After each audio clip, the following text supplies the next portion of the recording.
My daughter is joining the company, so I need you to resign. Today is your last day." On the morning of the 20th, the president suddenly told me I was fired. I was shocked and didn't know what to say. The 20th was the day we paid our suppliers. Some payments were made through bank transfers for longtime suppliers, but I also made direct payments and visited them as a courtesy. "You look like you can go home right away. I'll give you the day off, just for you, so leave quickly," the president said. He pushed me out of the office, and the door shut with a snap right in front of my face. I didn't even know where to start to argue. "My name is Emily. I joined this family-owned paving company right after high school and worked as a clerical worker for 10 years. Well, until just now. The company had about 20 employees, and when the current chairman was the president, the workplace atmosphere was great. It was an easy place to work. The chairman, now retired, used to work closely with the younger employees, and his wife, Catherine, would come in every day to help with various tasks until he was hospitalized. Their daughter Kelly was skilled in both field and office work. Her husband was the site manager and was trusted by the on-site employees. Even though they were the founding family, they never acted superior or looked down on the employees. It would have been wonderful if this enjoyable and smooth-running company life had continued, but unfortunately, reality wasn't so kind. At the end of last year, the chairman was diagnosed with cancer during the company's group medical examination.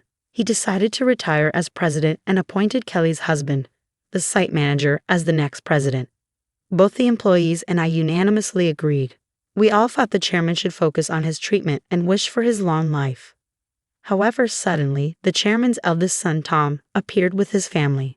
I didn't know where he heard the news from. It turns out the chairman had another child besides Kelly. Tom had been disowned about 30 years ago, and I didn't know about it at all. According to the senior employees, Tom was a troublemaker in his youth and often had run-ins with the police. Whenever he caused problems, the chairman and Catherine would go and apologize. After dropping out of high school, he got involved in multi-level marketing and fraudulent activities, which finally led the chairman to disown him. Despite being out of touch for a long time, Tom suddenly appeared one day, pleading with his father, "Dad, I've realized my mistakes. Please forgive me." I was shocked to witness this in our small company, where the president's office and clerical room were one and the same. Tom expressed a desire to reconcile and work in the company, but his past made it hard to believe his sincerity after being disowned. "I apologize to everyone, but I ask you to give Tom another chance," the chairman said, pleading with everyone present. Kelly and the senior employees knew about Tom's troubled history and couldn't fully celebrate, but they couldn't refuse the chairman's heartfelt request either. So Tom and his family moved into the annex of the chairman's house, with Tom becoming an employee and his wife taking on household duties. I saw their daughter only once when she visited the company. She seemed to be a college student. The chairman believed Tom had changed for the better after facing hardships in life. Catherine was overjoyed that Tom had returned with his family, talking about rebuilding the company together. However, soon after, a problem emerged. Tom insisted on something. "I'm the eldest son, so I should be the next president," declared Tom, straining his relationship with Kelly and the site manager. Despite pretending to work diligently in front of the chairman, Tom actually did very little. He frequently made demeaning remarks like, "Physical labor is for the workers, and you're all just worker ants, work silently." Naturally, his behavior quickly made him unpopular with everyone. Some of the younger employees even went directly to the chairman, saying, "I can't work under these conditions." However, both the chairman and Catherine pleaded with everyone, saying, "We will talk to Tom about this. Please try to see the bigger picture." Then, due to stress or other reasons, the chairman's cancer suddenly worsened and he was hospitalized 3 months ago. Tom declared, "I am the president." Despite employees advising the chairman and Catherine to stick with their original plan of appointing the site manager as president, they ultimately chose Tom, their biological son, over their daughter's husband. This decision sparked grumbling among some employees, who felt the chairman and Catherine were biased by parental love or losing their sharpness with age. The once harmonious company atmosphere turned tense and uncomfortable. As tensions grew, Kelly and the site manager began working behind the scenes to manage the company. This left me alone handling all administrative tasks, whereas before Catherine, Kelly, and I shared the workload. Now, I regularly work overtime, sometimes leaving so late that the date changes before I head home. Meanwhile, Tom seemed to view administrative duties as effortless, spending his days at hostess bars, betting on horses, or gambling. My relationship with the president took a serious downturn over an expense issue. He had been using the company's credit card for personal dining and entertainment expenses, and I had been overlooking it to some extent. However, this time, the expense crossed a line. With apprehension, I handed the receipt back to him. "I can't approve this expense," I told him. "What? Why not?" he demanded. "This is for your wife's corrective underwear. It's not related to business, so it can't be expensed." As expected, the president's face flushed with anger. "Don't challenge me. She's the president's wife. It's natural for her to dress well. This is a valid expense." "No, that's not how it works. Your wife's underwear can't be considered a business expense." I stammered, struggling to comprehend how the president could justify a $4,000 expense for his wife's corrective underwear. His next suggestion left me even more bewildered. "Then let's turn selling corrective underwear into our new business venture. We'll categorize it as inventory so it counts as an expense." The president seemed pleased with his idea, but I was at a loss for words. "We're a paving company," I managed to say. "So what? We can threaten clients that if they don't buy from us, we'll cancel their contracts. Everyone will buy.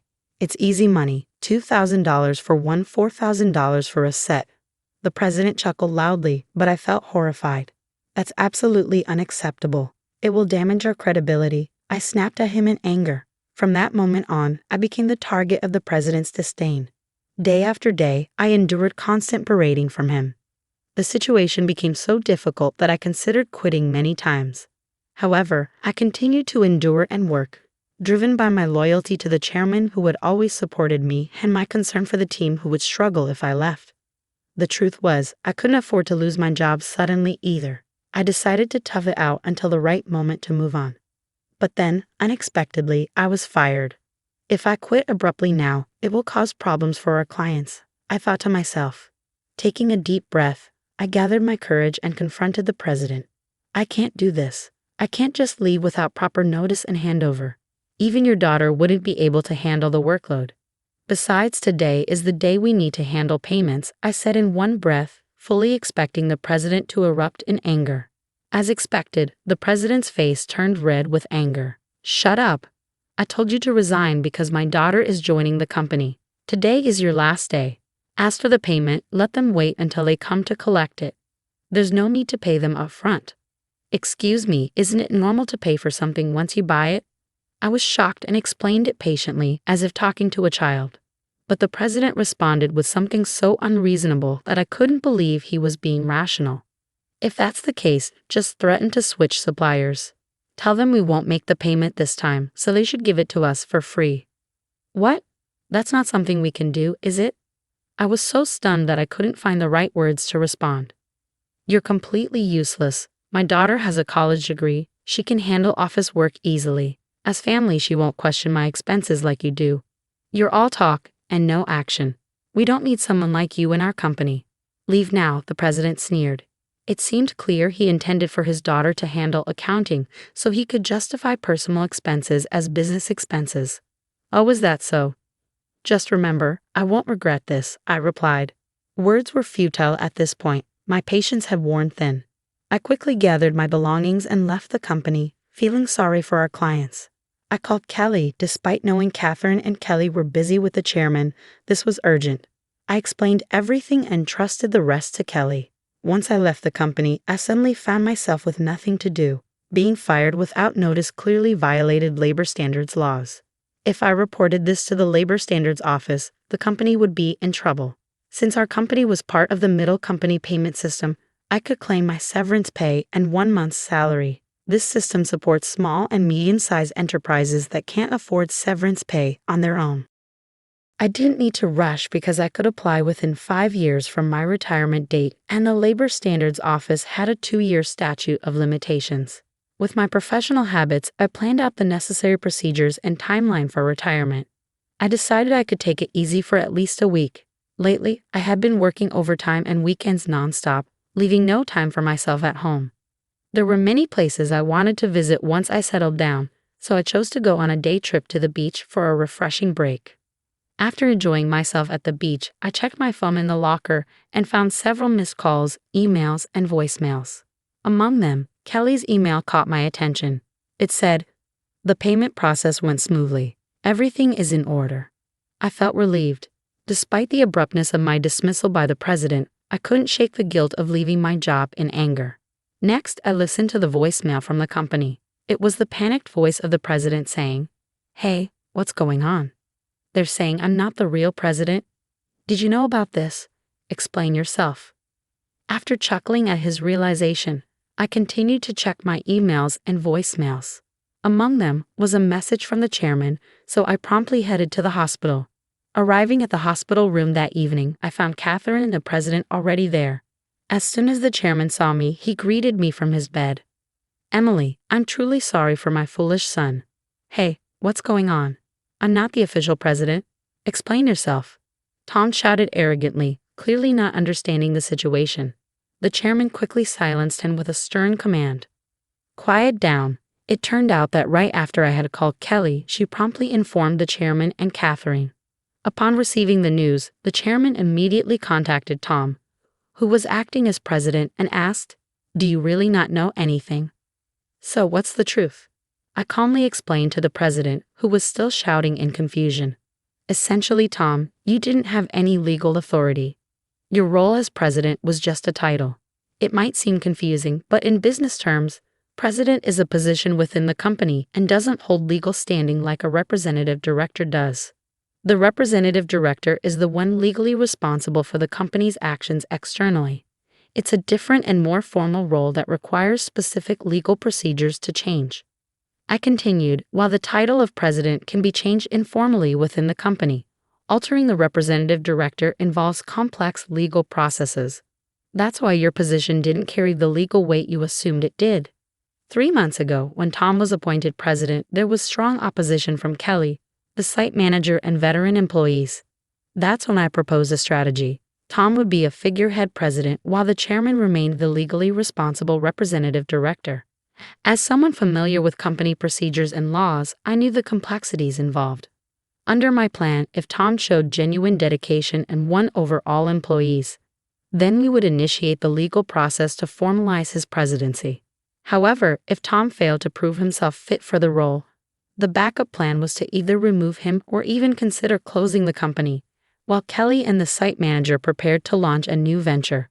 Kelly doubted Tom's ability to change. The chairman and Catherine continued to believe in Tom until he unfairly dismissed me, which seemed to awaken them to his shortcomings. "If you want to be a leader, learn and take care of your employees. I've told you this many times," the chairman emphasized. Tom retorted, "It's not a big deal, right? Can't we just handle the procedures now?" "No, it's not possible," the chairman explained. "Our company offers stocks to employees who want them, and many of them own shares. Emily owns 10%, making her a major shareholder. We can't disregard her views, and other shareholders won't support you either." As the president began to understand the gravity of the situation, his face paled. "What? I don't have any shares." "None. I plan to pass on my shares to you once you prove yourself as president. I'm deeply disappointed in you. Were you only interested in my wealth, thinking I didn't have much time left?" The chairman slumped in despair, and Catherine remained silent, visibly upset. Defiantly, the president responded, "Well, I'm the eldest son. What's wrong with taking what's rightfully mine? The company belongs to me. I can't forgive you anymore. The chairman bears full responsibility as the representative director of this company. Moreover, I'm a shareholder. I have the right to call for a shareholders' meeting and propose your removal," I asserted firmly. The president's face drained of color as he grasped the implication of removal. "You mean I could be fired? Dan, you were just a clerk." "Tom, Emily is right. At this point, no one will support you. Emily was the only one who spoke up to give you a chance," Catherine interjected. Then Catherine turned to me. "Emily, I owe you a sincere apology. I regret causing you trouble because of my love for my son. Please tell me what you'd like to do." I confronted the president directly. "Mr. President, I no longer wish to work under your leadership, so I am resigning immediately. However, I expect to receive my severance pay. along with 1 month's salary, including unpaid overtime and holiday pay. As a shareholder, I will also take action through the Labor Standards Office to remove anyone who is detrimental to the company. I spoke calmly, and as I did, the president's complexion shifted from pale to completely white. Continuing, I informed them how Kelly had been actively visiting clients and successfully promoting our new company. Many clients had already decided to switch from our current company to the new one, and most of our employees were planning to follow suit. That's impossible. I'll sue you, the president threatened, his voice cracking. But the chairman intervened firmly. I am the representative director. You have no such authority. The president collapsed to his knees, and I felt a mix of emotions: regret, disappointment, and a sense of closure. Mr. President, it's unfortunate it had to end this way. If you had changed your approach upon returning, things might have been different. There were ample opportunities for understanding if you had made efforts to learn and adapt. Ultimately, it was the president himself who squandered those chances, a classic case of reaping what one sows. In the aftermath, the chairman decided to shut down the company, leaving Tom unemployed. The president's wife attempted to sell corrective underwear, but it didn't succeed. They faced legal issues for aggressive sales tactics and were eventually arrested for involvement in a pyramid scheme. When Kelly returned to her parents' home, she found boxes of unsold underwear left behind. As for the daughter, she found employment elsewhere, although the specifics are unknown. I now work happily at Kelly's and the site manager's new company. I cherish my relationships with others and strive to live authentically each day.